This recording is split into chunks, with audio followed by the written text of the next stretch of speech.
Hi, I'm Nikolai, aka 56 Miner, and today we'll be unboxing our April Premium box. This box is all about watercolor media. We'll talk a little bit about color theory, gradients, and I'll share some tips and tricks that I picked up on my art journey. Let's get into it. The first item in this month's box is going to be a custom graphics Aqua Ink set from Marabou. This box comes with 2 yellows, which is going to be great for color mixing. We'll dive into that a little bit later in the video. Let's grab the filbert brush that also comes in this month's box and swatch out those colors as they are so you can get a good understanding of them. I'm going to be using the fluid hot press paper that we shipped in December to swatch these out because I want to show you the colors on a bright white background. Starting out with that sunshine yellow, we can see that's really a true yellow. It doesn't skew cold or warm, whereas the quinacridone gold is going to be a little bit more brassy and is going to be better suited for mixing greens and anything that's a little bit cooler. Next we have pyrrole red, which is a color that I love because it's really close to a vermilion. It's going to be a warm red that's going to be great for anything like mixing oranges or anything that's kind of fiery like a sunset. As you can see, these inks are hyper-pigmented, so you really don't need too much. Taking just a small amount of that pyrrole red, let's mix an orange with our sunshine yellow. This is going to give us more of kind of an orange creamsicle color, whereas if we had tried to mix this color with the quinacridone gold, it would have come out a lot more kind of gray or brownish. Washing out our brush in that diluted sunshine yellow gives us an almost kind of peachy color.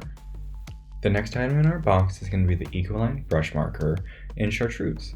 These are really fun because it's going to be a watercolor pigment marker and the nib is great for hand lettering. That nib is going to give you a little bit more control in the marks that you can make. Dipping the pen tip directly in water will actually oversaturate that nib and allow you to achieve subtle gradients. The next item in this box is going to be a watercolor half pan from Stone Ground Paint Co. and it's going to be the Hudson Bay blue color. Super shimmery in a light blue that's going to be really fun and is really reminiscent of kind of ocean colors. Working directly from the hat pan, we can get a lot of that rich color, or we can fan it out with a little bit more water to get a more subtle gradient where that shimmer pulls through. Here, mixing it with the Ecoline brush marker gives us this really crazy green. You'll notice that the sparkle pigment does kind of settle at the bottom a little bit because it's heavier. So make sure when you're trying to pick that up that you're picking up those sparkles by touching the bottom of your pan. This is going to create a translucent wash because we're working with 2 very translucent pigments, but could be a lot of fun if you want to do anything kind of mermaid-esque or depicting sea glass. The next item in our box is going to be a Daniel Smith watercolor stick in Sodalite. This is going to be a great color to expand our palette even further because it's a dark kind of desaturated blue, similar to like navy or indigo. Taking a wet brush, I can tap it straight onto the stick to pull up some of that pigment, and here we can kind of get a better idea of that color. If you're looking to make any kind of purples or darker greens, this is the blue that I would use. Mixing it with the quinacridone gold, we can get a really rich natural green. And that's going to be because the yellow is a little bit cooler, and since we're mixing it with the blue, it's going to look more natural and just be a little bit more clean. Let's grab the pigment Staedtler liner included in our box and compare it to our colors. Liners are great because they offer a consistent line width, and the nib can be used to create kind of a dot work or pointillism style, as well as cross-hatching. Liners can also be a great way to fill in areas. So here I'll demonstrate a hatching technique, which kind of gives a little bit of movement and form. This is just creating short parallel lines that kind of overlap. It helps the eye kind of move through the picture a bit. For warm-up this month, I thought it'd be good to talk a bit about gradients. So gradients are a great way to add shape and form to your piece. So I'm going to go through 4 different techniques that you can use when creating a piece at home. I'm using some washi tape to section these off, but it's not necessary. It's just so that we can clearly compare each technique. The first thing we'll want to do is prop our canvas. I'm using a plastic clamshell, but you can use a marker or a book. It can really be anything. It'll make our lives so much easier. So the first technique I want to show you is going to be wet on wet, and this is when we add a fair amount of water to our canvas or area that we want the gradient to be in, and this kind of preps the water to take the pigment. So notice when I add a little bit of that quinacridone gold that it immediately starts to pull down. That's going to be because the canvas is angled, and we're going to use that to our advantage. We're going to use that to our advantage so that when we kind of add more pigment and more water, it's always going to flow down. So really all we have to do is help that pigment along a little bit and it'll create a nice gradient for us. This next technique is going to be dry on dry, which means that we're going to not add any water to our canvas first. What we're going to do instead is make sure that our brush is loaded with that pigment, and we're going to create kind of a bead of water or pigment at the top of the canvas that we're going to push down slowly. So what this does is it keeps the pigment from drying because it's so wet, so it'll just kind of fall down. This offers a lot more control than the last technique, but what's nice about going with a wet on wet technique is you can do splatters and drops, and the ink or watercolor has kind of more vitality and life to it. This is going to be kind of a consistent gradient. By adding more of that diluted color, we can create a smooth transition all the way down to the bottom. If you get to the bottom of your area and you still have a lot of water there, you can always dab it off with a little bit of paper towel, and that'll take care of any excess water. This next technique takes elements of both of those previous two to introduce more color, so you can get kind of like a color transition. So by starting with a transparent glaze, I then worked into that bead more of that yellow pigment. And when I go in to transition the color, what's going to happen is it's going to bleed up because we have the yellow pigment coming down, and then because that canvas is already wet, that reddish orange color will want to go up a little bit.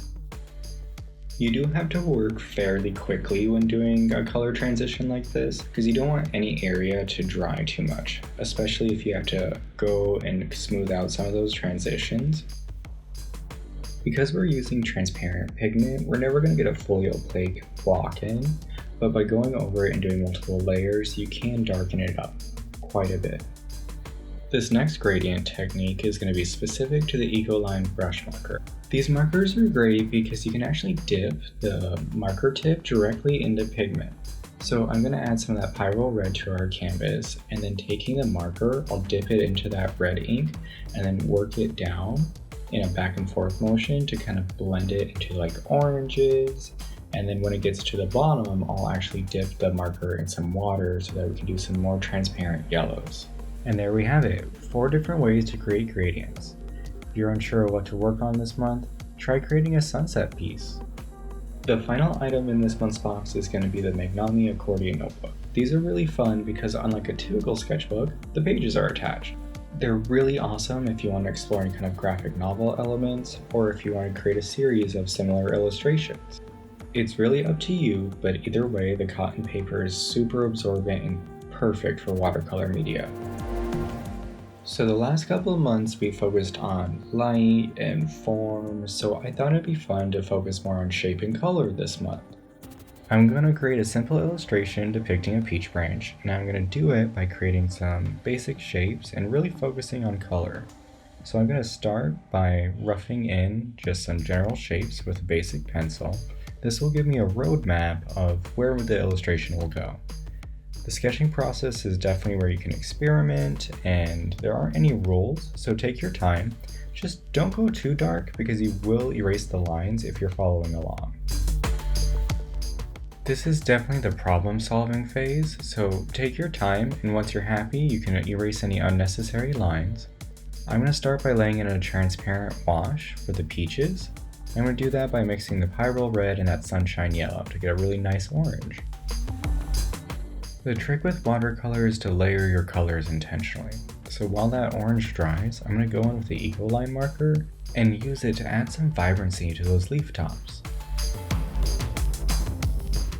To fan out the colors a bit, I'm going to use my brush and that marker tip to just kind of do some soft transitions. Next, with the Sodalite watercolor stick, I'll use it to create a nice rich green color using that quinacridone gold. This will help to taper down some of that chartreuse color and push it more towards a green. Now, with that orange color, I can go in and start to build some volume to the peaches. It's good to remember that darker areas are always going to be kind of pushed to the back, and lighter areas are going to pull to the front. It's these subtle transparent layers that really make a piece look visually interesting, and it takes a bit of time, so make sure you're letting your layers dry before going in. Here, I've waited for my paper to be completely dry before going with the eraser to avoid any kind of tearing or rips in the surface. For the branch itself, I'm going to use the Staedtler liner and those short directional marks that we talked about earlier to create the illusion of bark on our branch. I'll also outline some of our leaves just to help separate them out from the picture. And what's nice is because the Staedtler is waterproof, we can actually go over it with a little bit of that green pigment, and that'll help kind of liven it up and make it look like it's part of the same image. If you ever feel like you're making a piece and it kind of flattens out once you actually get to the lines, try using a color that's in the same color family or the same color temperature, so warm or cool, and it can really help to kind of liven it up and make it look a lot less flat. Here you can see I'm adding a lot more green to those shadow areas, and that's to help give the illusion of form. Next, taking some of that diluted pyrrole red, I'll go over the orange of our peaches, and you'll really start to see that color and that kind of pinky tone come through. You can always swatch out these colors separately to see how they'll interplay, or just start with a really light layer, that way you're not kind of overcommitting or staining anything beyond repair.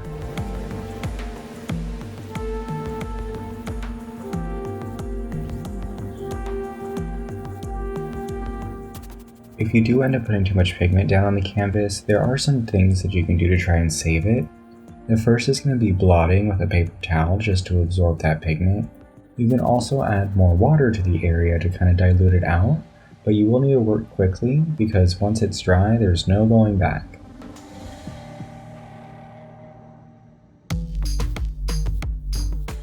For a bit of a surface texture, I'll start to blot in color without worrying about creating a smooth gradient, and I'll do that just by pressing the nib with some dark pigment on the darkest areas of where the peach would be.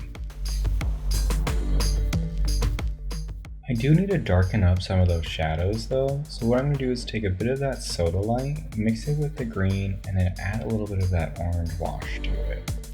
This is technically creating a gray, but it'll look harmonious on the canvas. This is just a good trick to know because sometimes when you mix complementary colors you end up getting mud, but that mud is really useful for shadow areas. I really like the color combinations we have going with this piece, but I think it needs a background. I'm going to go in with our pencil and just sketch in a loose rectangle. This will help to separate out the branch from the paper itself, and we'll just make it pop a little bit more. I'm going to bring back our prop and kind of lift up the canvas because this is going to allow me to have better control of the watercolor when I apply it. I'm going to fill in the background working in sections because that's going to allow me to kind of keep track of that water. If anything starts to pull, you can lift it up with a brush and use that watercolor for a different section. The Hudson Bay Blue is a beautiful color, and I think that shimmer is really going to help it stand out from the background. It's looking a little bit light though, so I think I'm actually going to go in and do 2 coats, making sure that that first layer is completely dried. Looks like I have a little bit of bleed in a couple areas with that Hudson Bay Blue, but I'm not too worried about it because there's different steps that we can take to kind of correct it. The first will be to overlay more of that orange color, and I'll do that to just kind of knock it back a bit.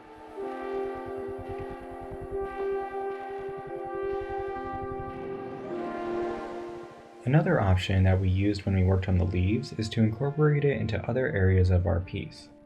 Because it's a blue, I know it's going to neutralize some of that orange, so here I'm using it in the shadow areas. It really does help just to push that 3-dimensionality a little bit more, and it's a great way to incorporate it so it looks less like a mistake and more intentional. And you can always knock it back by adding a little bit more orange if necessary. And with that, our piece is done. Hope you enjoyed the video, learned a few things, and if you post your work online, make sure you use #SketchBoxApril. We love seeing what y'all create each month. And I'll see you next month.